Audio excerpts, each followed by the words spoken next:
এখানে মাসকলাই গুঁড়া ডাল নিলাম, এখানে ছোলার ডাল নিলাম, এখানে খাসির মাংস নিলাম, সাথে গরুর মাংস থাকবে। বাড়িতে একটা ছোটোখাটো অনুষ্ঠানের আয়োজন করা হয়েছে, তার জন্য রান্নার আয়োজন। এখন মাসকলাইয়ের ডাল রান্না বসিয়ে দিব।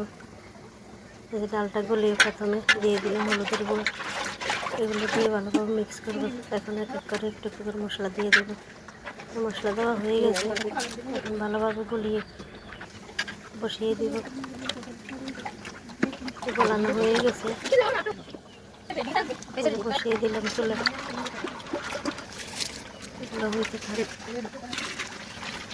দিয়ে দিলাম বেশ খানিকটা গরম পানি। গরম পানি দিলে তাড়াতাড়ি বলক এসে যাবে। ডালটাও বলক এসে গেছে, একটু জাল করে ডিম দিয়ে দিব। ডিম দিয়ে রান্না করবো। এখন খাসির মাংসটা রান্না বসিয়ে দিব। তার জন্য আগে একটু হলুদ মেখে নিব। হলুদ দিয়ে দিলাম, হলুদ দিয়ে ভালোভাবে মাখবো যাতে কালারটা সুন্দর আসে।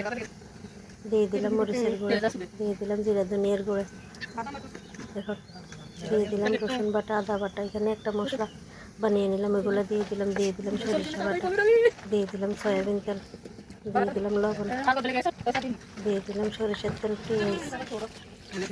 এখন এগুলো ভালোভাবে মাখবো। মাখা হয়ে গেছে, বসিয়ে দিব। একটু হাত ধোয়া পানি দিয়ে দিলাম। ডালটাও হয়ে গেছে, ডালের মধ্যে দিয়ে দিলাম ডিম।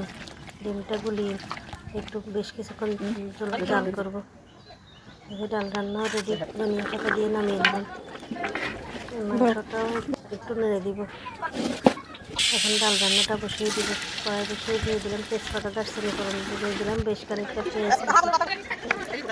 এই ছাগলের মাংসটাও ভালো বেশি গেছে।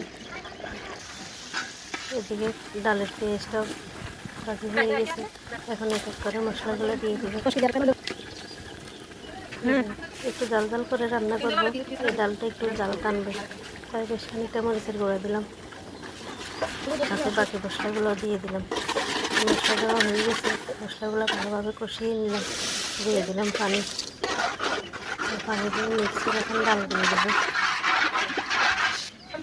এই ডালগুলো দিয়ে দিলাম, ডাল দিয়ে মিক্স করে নিব। এখন বেশ কিছুক্ষণ জাল করবো। এদিকে মাংসটাও হয়ে আসছে, দিয়ে দিলাম সস। সস দিয়ে একটু মিক্স করে এখন বেশ কিছুক্ষণ জাল করে নামিয়ে নিব। এদিকে ডালটাও ভালো কষে গেছে। এই যে গরুর হাড্ডিগুলো আগে সিদ্ধ করে রাখছিলাম সেদ্ধ করে, এগুলো দিয়ে দিলাম। গরুর হাড় দিয়ে ডাল রান্না করলে অনেক মজা লাগে। ছাগলের মধ্যে একটু পেঁয়াজ বেরেস্তা দিয়ে দিলাম, তার জন্য এখানে বেরেস্তা বসিয়ে দিলাম। দিয়ে দিলাম পেঁয়াজ বেরেস্তাগুলো। ছাগলের মাংস রান্নাও রেডি, নামিয়ে নিলাম। এদিকে ডালটাও হয়ে আসছে, এখন এখানে গরুর মাংস রান্নাটা বসিয়ে দেব। গরুর মাংসটা ওই যে হলুদ মেখে নিলাম কালার সুন্দর হওয়ার জন্য। এখন বাকি মশলাগুলো দিয়ে দিব। বাকি মশলাগুলো দেওয়া হয়ে গেছে। এখন সরষের তেল দিয়ে পেঁয়াজ দিয়ে একটু ভালোভাবে মিক্স করে বসিয়ে দিব। ডালটাও কষানো হয়ে গেছে, দিয়ে দিলাম ঠান্ডা পানি।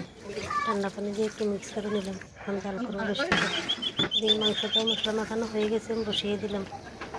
এই ডালটাও ভালো কষে গেছে, আবার একটু নেড়ে দিলাম। ডালও হয়ে আসছে, ধনিয়া পাতা দিয়ে নামিয়ে নিলাম। ডালটা অনেক সুন্দর হয়েছে কালারটা। এদিকে মাংসটাও বলক আসতেছে আস্তে আস্তে। দিয়ে দিলাম জয়ত্রীর জায়ফল বাটা।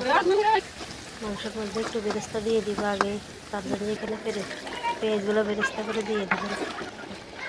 মাংসটাও বলক এসে গেছে, মাংসটাও কষানো হয়ে আসছে, তেলও করে উঠে গেছে। মাংস কষানো হয়ে গেছে, অনেক সুন্দর হয়েছে মাংসের কালারটাও। এখন মাংসের মধ্যে দিয়ে দিলাম আলু। আলু দিয়ে একটু মিক্স করে নিলাম। এখন বেশ কিছুক্ষণ জাল করবো। আবার দিয়ে দিলাম পানি। পানি দিয়ে এখন বেশ কিছুক্ষণ জাল করবো। মাংসটাও ভালো কষে গেছে, দিয়ে দিলাম সস। সস দিয়ে একটু মিক্স করে নিলাম। এখন আবার বেশ কিছুক্ষণ জাল করবো। এখন দিয়ে দিলাম টমেটো। টমেটো দিয়ে একটু জাল করে নামিয়ে নেব। টমেটোও সিদ্ধ হয়ে আসছে, মাংস রান্নাও রেডি, নামিয়ে নিলাম। এখানে আগে ভাত রান্না করে নিলাম। এই যে রান্না বান্না কমপ্লিট। এই ছিল রান্নার আয়োজন।